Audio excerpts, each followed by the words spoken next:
ನಮಸ್ಕಾರ ಸ್ನೇಹಿತರೆ, ಸ್ವತ್ತುವಾಡಿಗೆ ಸ್ವಾಗತ. ನಾನು ಕಾರ್ತಿಕ್.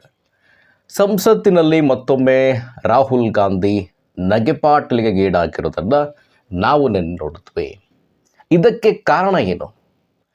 ರಾಹುಲ್ ಗಾಂಧಿಯವರು ಇದೇ ಮೊದಲ ಬಾರಿಗಲ್ಲ, ಯಾವಾಗ ಅಬ್ಬರದ ಭಾಷಣವನ್ನು ಮಾಡಲಿಕ್ಕೆ ಹೋಗ್ತಾರೆ, ನಾನು ಕೂಡ ಟ್ರೆಂಡಿಂಗಿಗೆ ಬರಬೇಕು ಅಂತೇಳಿ ಹೋಗ್ತಾರೆ, ಹಾಗೆಲ್ಲವೂ ಕೂಡ ಈ ರೀತಿಯಾದಂಥ ಅಧ್ವಾನವನ್ನು ಮಾಡಿಕೊಳ್ತಾರೆ. ಅವರಿಗೆ ಒಂದು ಕಮ್ಯುನಿಕೇಷನ್ ಸ್ಕಿಲ್ಲಿನ ಕೊರತೆ ಇದೆ.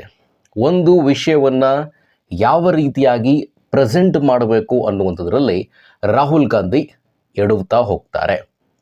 ನಿನ್ನೆಯೂ ಕೂಡ ಅದೇ ರೀತಿ ಆಯಿತು. ಅವರು ಏನೇನೆಲ್ಲ ಮಾತಾಡಿದ್ರು, ಯಾವ ವಿಚಾರಕ್ಕೆ ಸಂಬಂಧಪಟ್ಟಂತೆ ಚರ್ಚೆ ಮಾಡಿದ್ರು, ಇದ್ರ ಬಗ್ಗೆ ನಿಮ್ಗೆ ಈಗಾಗಲೇ ಗೊತ್ತಿರುತ್ತೆ. ಇಲ್ಲಿ ಇವತ್ತಿನ ಈ ಸಂಚಿಕೆಯಲ್ಲಿ ಪ್ರಮುಖವಾಗಿ ರಾಹುಲ್ ಗಾಂಧಿಯವರು ಯಾಕೆ ಪದೇ ಪದೇ ಈ ರೀತಿಯಾದಂತಹ ಒಂದು ನಗೆಪಾಟ್ಲಿಗೆ ಗೀಡಾಗ್ತಾ ಇದ್ದಾರೆ ಅಂತೇಳಿ ಕೇಳಿದ್ರೆ, ಬಹಳ ಪ್ರಮುಖವಾಗಿ ಬೇರೆಯವರು ಅವರದ್ದೇ ಆದಂತಹ ರೀತಿಯಲ್ಲಿ ವಿಶ್ಲೇಷಣೆ ಕೊಡ್ತಾ ಇದ್ದಾರೆ. ನಾನು ನನ್ನದೇ ಆದಂಥ ಆಯಾಮವನ್ನು ನಿಮ್ಮ ಮುಂದೆ ಇಡುವ ಪ್ರಯತ್ನವನ್ನು ಪಡ್ತೇನೆ. ಯಾಕೆ ಅಂತ ಹೇಳಿದ್ರೆ, ಸತತ 70 ವರ್ಷಗಳ ಕಾಲ ಅವರ ಕುಟುಂಬ ಈ ದೇಶವನ್ನು ಆಳಿತ್ತು. ಅವರ ಕುಟುಂಬ 47ರಿಂದ ತೆಗೆದುಕೊಂಡು ಬಂದು 2014 ತನಕ, ಆ ಮಧ್ಯೆ ಒಂದು 2-3 ಬಾರಿ ಬೇರೆ ಸರ್ಕಾರಗಳು ಬಂದವು. NDAನು ಬಂದಿತ್ತು.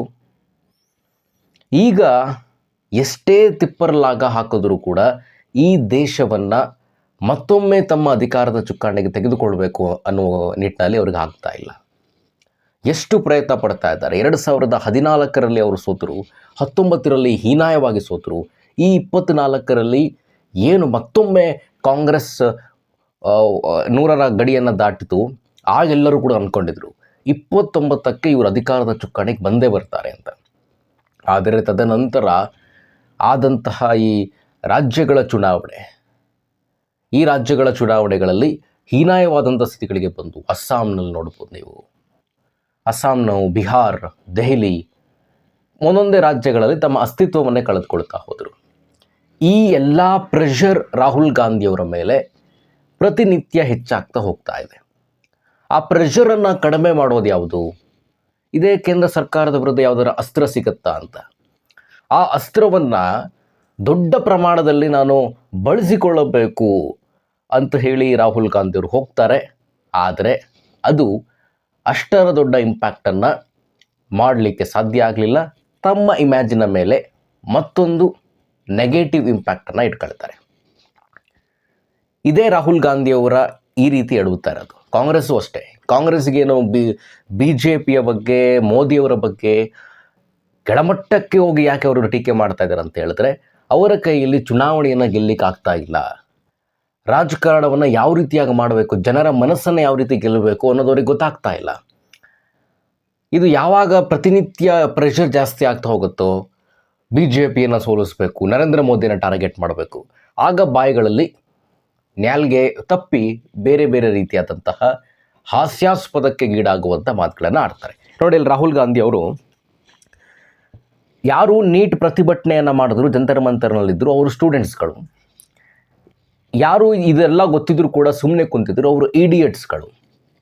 ಯಾರು ಈ ಸರ್ಕಾರವನ್ನು ಸಮರ್ಥನೆ ಮಾಡ್ಕೊಳ್ತಾ ಇದ್ದಾರೆ, ಅವರು ಅಂಧಭಕ್ತರು ಅಂತೇಳಿ ಹೇಳಿದ್ದಾರೆ. ಅಂಧಭಕ್ತರು.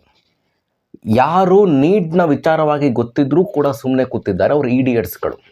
ಅಂದರೆ ಯಾರು ಸಾಮಾನ್ಯ ಜನರು, ಈ ದೇಶದ ಸಾಮಾನ್ಯ ನಾಗರಿಕರು, ನಮಗೂ ನೀಟ್ಗೂ ಸಂಬಂಧವೇ ಇಲ್ಲ ಅಂತ ಕುಂತಿದ್ರು, ಅವರು ಇಡಿಯಟ್ಸ್ಗಳಂತೆ ರಾಹುಲ್ ಗಾಂಧಿ ಪ್ರಕಾರ. ರಾಹುಲ್ ಗಾಂಧಿಯವರು ಮತ್ತೊಮ್ಮೆ ನಾನು ಟ್ರೆಂಡಿಂಗಿಗೆ ಬರಬೇಕು, ಯಾವ ರೀತಿ ನರೇಂದ್ರ ಮೋದಿಯವರು ಇನ್ಸ್ಟಾಗ್ರಾಮ್ನಲ್ಲಿ 400ಕ್ಕೂ ಹೆಚ್ಚು ಮಿಲಿಯನ್ ವ್ಯೂಸ್ಗಳು ಅನ್ನೋದು ವಿಡಿಯೋಗಳು ಪಡ್ಕೊಂಡ್ರಲ್ಲ, ಇದೇ ರೀತಿ ನಾನು ಕೂಡ ವ್ಯೂಸನ್ನು ಪಡೆದುಕೊಳ್ಬೇಕು ಅಂತೇಳಿ ಆ ಬರದಲ್ಲಿ ಇಡಿಯಟ್ಸ್ಗಳು ಅಂತ ಹೇಳಿ ಕರೆದಿರಲ್ಲ, ಇದು ಅವರಿಗೆ ಬ್ಯಾಕ್ಫೈರ್ ಆಗ್ತಾ ಹೋಗುತ್ತೆ. ನೋಡ್ತಾರೆ, ಈ ದೇಶದಲ್ಲಿ BJP ಚುನಾವಣೆಯನ್ನು ಗೆಲ್ಲಬೇಕು ಅಂತ ಹೇಳಿದ್ರೆ ಏನೂ ಸ್ಟ್ರಾಟಜಿಯನ್ನು ಮಾಡದೆ, ಪ್ರಚಾರವನ್ನು ಮಾಡದೆ ಚುನಾವಣೆಯನ್ನು ಗೆಲ್ಲಬಹುದು. ಯಾಕೆ? ರಾಹುಲ್ ಗಾಂಧಿ ಮತ್ತು ಕಾಂಗ್ರೆಸ್ನವರೇ ಯಾವ ರೀತಿಯಾಗಿ ಗೆಲ್ಲಬೇಕು BJPಯವರು ಅಂಥೇಳಿ ಅವರ ಬಾಯಲ್ಲೇ ಮಾತುಗಳು ಬರ್ತವೆ. ಒಂದು ಫ್ರಸ್ಟ್ರೇಷನ್ ಕಾಂಗ್ರೆಸ್ನವರಿಗೆ ಮತ್ತು ರಾಹುಲ್ ಗಾಂಧಿ ಅವರಿಗೆ ಕಾಡ್ತಾ ಇದೆ. ಅದರಿಂದ ಹೊರಗೆ ಬಂದು BJPಯನ್ನು ಯಾವ ರೀತಿ ಸಮರ್ಥವಾಗಿ ಎದುರಿಸಬೇಕು ಅನ್ನೋದನ್ನು ನೋಡಬೇಕು. ಇವರು ವರ್ಷಕ್ಕೊಂದು 6 ತಿಂಗಳು ವಿದೇಶದಲ್ಲೇ ಕುಳಿತುಕೊಳ್ಳೋದಲ್ಲ, ಈ ದೇಶಕ್ಕೆ ಪ್ರಧಾನಮಂತ್ರಿಗಳ ಅವಶ್ಯಕತೆ ಎಷ್ಟರ ಮಟ್ಟಿಗಿದೆಯೋ, ಪ್ರಧಾನಮಂತ್ರಿಗಳು ಯಾವ ರೀತಿಯಾಗಿರ್ತಾರೋ ಅದರ ನಂತರ ಬರೋದೇ ವಿರೋಧ ಪಕ್ಷದ ನಾಯಕರು. ನನ್ನ ಪ್ರಕಾರ ಪ್ರಧಾನಮಂತ್ರಿಗಳು ಪ್ರತಿನಿತ್ಯವೂ ಕೂಡ ಯಾವುದರ ಒಂದು ಹೆಜ್ಜೆ ಇಡಬೇಕಂದ್ರೂ ಸಹ ಇದಕ್ಕೆ ವಿಪಕ್ಷ ನಾಯಕರ ಪ್ರತಿಕ್ರಿಯೆ ಏನಿರುತ್ತೆ ಅಂದರೆ ಭಯ ಪಡ್ಕೊಳ್ಬೇಕು. ಅದು ದ ಬ್ಯೂಟಿ ಆಫ್ ಡೆಮೋಕ್ರಸಿ ಅಂತಾರಲ್ಲ ಅದು. ಈ ರಾಹುಲ್ ಗಾಂಧಿ ಅವ್ರು ಏನು ಮಾಡ್ತಾ ಇದ್ದಾರೆ? ರಾಹುಲ್ ಗಾಂಧಿ ಸಾಹೇಬರು ಬಾಯಿಗೆ ಬಂದಂಗೆ ಮಾತಾಡ್ತಾರೆ. ಒಂದು ಲಾಜಿಕ್ಕೇ ಇಲ್ಲದಂತಹ ಕೆಲವೊಂದಿಷ್ಟು ಸಂಭಾಷಣೆಗಳು ಹಿಂಗೆ ನಡೆದಿತ್ತು ಅಂತ ಹೇಳ್ಕೊಡ್ತಾರೆ. ಈ ಹಿಂದೆ ನೋಡಿದ್ದೀವಿ ನಾವು. ಇನ್ನೊಂದು ಅಮಿತ್ ಶಾ ಗಡಗಡಗಡ ನಡುಕ್ತಾರೆ ಅಂತ. ನಡಗಿಸ್ತಾರೆ, ಅಮಿತ್ ಶಾ ಬರ್ತಾರೆ, ಅಮಿತ್ ಶಾ ನಡಗಿಸ್ತಾರೆ. ಆ ಸಮಯವೂ ಕೂಡ ಹತ್ತಿರದಲ್ಲೇ ಇದೆ. ಬರಲಿ ಡಿಲಿಮಿಟೇಷನ್ ಬಿಲ್ಲು. ಆಗ 29 ಚುನಾವಣೆಗೆ ನೀವು ಹೆಂಗೆ ನಡುಕ್ತೀರ ನೋಡೋಣ ನಾವು. ನಾನೇನು ರಾಹುಲ್ ಗಾಂಧಿ ಅವ್ರಿಗೆ ಟೀಕೆ ಮಾಡ್ತಾ ಇಲ್ಲ. ಇಡೀ ಬಿ ಜೆ ಪಿಯ ಚುನಾವಣಾ ತಂತ್ರಗಾರಿಕೆಯ ಹಿಂದೆ ಇರುವಂಥವರು BJP ಪಶ್ಚಿಮ ಬಂಗಾಳ, ಯಾವುದೇ ಬೇಡ, ಮೊನ್ನೆ 3-4 ತಿಂಗಳಿಂದ ನಡೆದ ಪಶ್ಚಿಮ ಬಂಗಾಳವನ್ನು ತೆಗೆದುಕೊಳ್ಳೋಣ. ಆ ಪಶ್ಚಿಮ ಬಂಗಾಳದಲ್ಲಿ BJP ಗೆಲುವನ್ನು ಸಾಧಿಸೋದು ಎಷ್ಟು ಕಷ್ಟ ಅನ್ನುವಂಥದ್ದು ನಮಗೆಲ್ಲರೂ ಕೂಡ ಗೊತ್ತಿತ್ತು. ಅಲ್ಲೇ ಲ್ಯಾಂಡ್ಸ್ಲೈಡ್ ವಿಕ್ಟರಿಯನ್ನು ಪಡೆದುಕೊಂಡ್ರು. ಅದರ ಹಿಂದೆ ಇದ್ದಂಥ ಅಮಿತ್ ಶಾ 100ನೇ ಬಾರಿ ಸೋಲಿನ ಸಮೀಪಕ್ಕೆ ಹೋಗ್ತಾ ಇರುವಂತಹ ರಾಹುಲ್ ಗಾಂಧಿ ಅವರನ್ನು ಕಂಡ್ರೆ ಗಡ ನಡುಕ್ತಾರಂತೆ. ಏನಿದಕ್ಕೆಲ್ಲ ಇಲ್ಲಿ ನಾವು ಚರ್ಚೆ ಮಾಡಬೇಕಾಗಿರುವಂಥದ್ದು ಮತ್ತು ಆ ಸಂಸತ್ನಲ್ಲಿ ರಾಹುಲ್ ಗಾಂಧಿ ಅವರು ಮಾತನಾಡಬೇಕಾಗಿರುವಂಥದ್ದು, ಒಂದು ಕಾಯ್ದೆಯನ್ನು, ಪಬ್ಲಿಕ್ ಎಕ್ಸಾಮಿನೇಷನ್ ಬಿಲ್ಲನ್ನು ತೆಗೆದುಕೊಂಡು ಬರಲಿಕ್ಕೆ ಕೇಂದ್ರ ಹೊರಡಿತು, ಅದನ್ನು ಮಂಡನೆ ಮಾಡ್ತಲ್ಲ, ಅದರ ಬಗ್ಗೆ ಚರ್ಚೆಗೆ 6 ಗಂಟೆ 10 ಗಂಟೆ ಸಮಯ ಆಯ್ತಿತ್ತು. ಅಲ್ಲೂ ಕೂಡ ರಾಜಕಾರಣವನ್ನು ಮಾಡ್ಕೊಂಡ್ರು ರಾಹುಲ್ ಗಾಂಧಿ ಅವರು. ಮತ್ತೊಮ್ಮೆ ಹೇಳ್ತಾ ಇದ್ದೀನಿ, ಕಾಂಗ್ರೆಸ್ ತನ್ನ ಸೋಲುಗಳಿಗೆ ತಾನೇ ಕಾರಣವಾಗ್ತಾ ಇದೆ. ರಾಹುಲ್ ಗಾಂಧಿ ಅವರು ತಮ್ಮ ಸೋಲುಗಳಿಗೆ ತಾವೇ ಕಾರಣೀಕರ್ತರಾಗ್ತಾ ಇದ್ದಾರೆ. ಈ ದೇಶದ ಪ್ರಧಾನಿಗಳನ್ನು, ಈಗಿನ ಕೇಂದ್ರ ಸರ್ಕಾರವನ್ನು ಯಾವ ರೀತಿಯಾಗಿ ಕಟ್ಟಾಕಬೇಕು ಅನ್ನೋದರ ಒಂದು ಸ್ವಲ್ಪವೂ ಕೂಡ ಅದರ ಬಗ್ಗೆ ರಾಹುಲ್ ಗಾಂಧಿ ಅವರಿಗೆ ಗೊತ್ತಿಲ್ಲ.